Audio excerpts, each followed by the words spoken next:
trying to rip the basket off the stanchion. Yeah. I'm like, who is this guy? Like the damn Incredible Hulk. He's swinging on the rim, and he's like, ah! And I'm like, wait, what?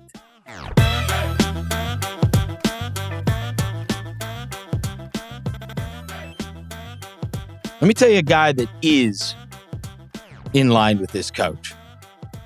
Anthony Davis. Oh, yeah. My God. They love him. Look, I really liked this hire in LA. I worried about the situation just for Darvin Ham, that, you know, being a first-time coach, taking that over. But I've covered guys from this Popovich, Budenholzer line of guys. And, you know, many times over the years we've brought up that Budenholzer staff that was in Atlanta has netted some fantastic coaches that have had a lot of success, whether that was Quinn Snyder, whether that was Kenny Atkinson, whether that was Taylor Jenkins now in Memphis. And Darvin was the last guy that had not gotten a head job yet, though he had interviewed for many, and he was still with Bud. And Darvin Ham obviously has, for all the problems with the Lakers early in the season, he's got those guys playing, and he's got his best players playing better than they ever have before. And you can easily say, like, oh, well, this is just about Anthony Davis and the fact that he's finally healthy. And sure, there's a portion of it where, and he's even said, where he's healthy. But he is being put in positions to succeed on a regular basis. And beyond that, he is playing with a level of intensity that we just have not seen in a long, long time. There was the one where he missed that first shot against the Wizards this weekend. Oh, the dunk over both of them. Oh, my God. He's trying to rip the basket off the stanchion. Yeah. I'm like, who is this guy? Like the damn Incredible Hulk. He's swinging on the rim, and he's like, ah! And I'm like, wait, what?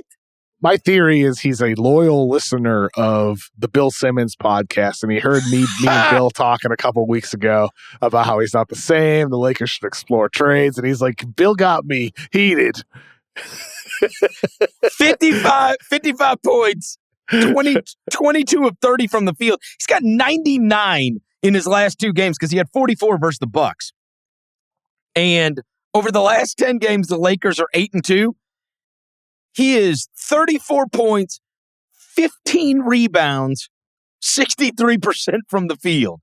Like, we got to really recalibrate, Kevin. If this is even a large percentage of what we're going to see out of Anthony Davis, then you've got one of the best players in the league. And when you've got one of the best players in the league, you've got a chance to be a contender. Yeah. End of story. Well, they got two of the best players in the league because they also have LeBron James. Correct. I mean, the way they've kind of the way they've pivoted to run more of the show through AD. It's not like they're doing it where he's like, so many of those baskets in that 55-point game weren't, self-created. He wasn't like running pick and roll. It's not like he brought the ball up the court sometimes, but most of the shots he hit or the free throws that he drew were as a result of the actions of others, cuts to the rim, dump off passes, transition sprints, screen and rolls. Like, so much of it was created by others, and he was the finisher. And that's what he does at such an elite level. They're running through him in the sense that they're creating more chances with the intentions of getting him opportunities to finish near the basket. And it's cool to see them do that, because I think we're seeing when you have LeBron James, that's what he can still do at an elite level. When you have Russell Westbrook, he can still pass the ball. He can still create for you. And so I think they're playing to the strengths of their players and obviously to the great strengths of AD as a finisher near the basket. And having Schroeder back helps as well. Another guard who can create. He had 8 assists in that game, several of them to AD. So I think they've surrounded AD with all of these creators to give him opportunities to finish.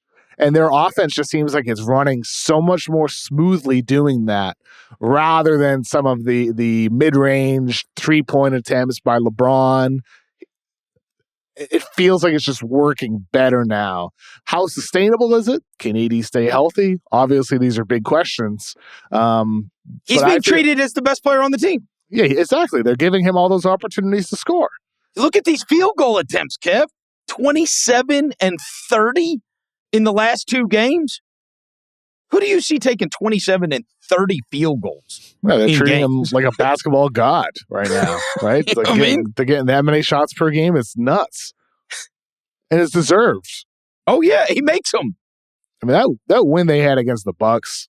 I mean, I know we mentioned the 55-point game against Washington, but when he had 44 against the Bucks and played awesome defense the whole game. I mean, I know Bucks score 129, and I don't really care. 80 individually contained Giannis on so many occasions, created transition opportunities. He's looking like a DPOY candidate if the Lakers can get good, as well as, another all-NBA season for him. It's just a matter of staying healthy. That's it. And that's the fear for the Lakers. If they make a bet on LeBron and AD by trading away whatever it is, whether it's Beverly or none or Russ or all of the above, like that's a bet on Anthony Davis staying healthy. That's a big bet to make. But doesn't it feel like they're nearing the point where you kind of have to make that bet, Chris, with the level that he's playing at, right?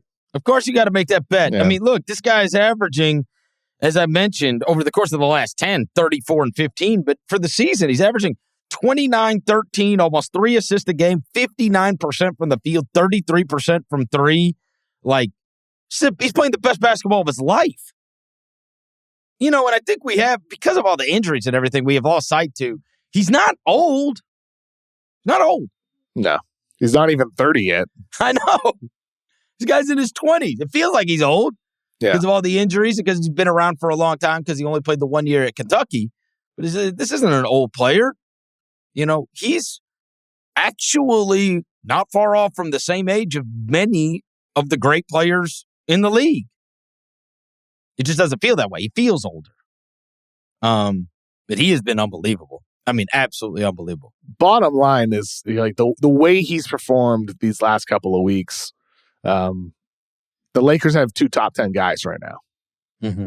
Right? I mean, at this particular moment, yep. I mean, we'll see how sustainable it is. But at this particular moment, the Lakers have 2 top 10 guys.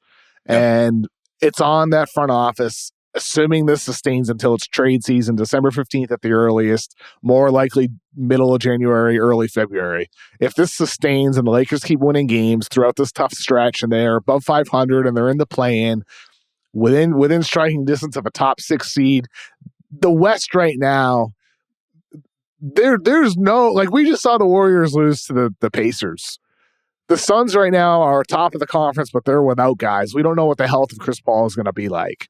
The West is wide open. Wide open. Wide open. So the Lakers right now, they're the 13 in the standings in the West, but they're only 2 games back from the 6th seed.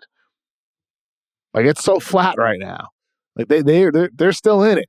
And based upon recent performance, when you can go to Milwaukee and beat them, what a win. Yeah. Then you can beat anybody.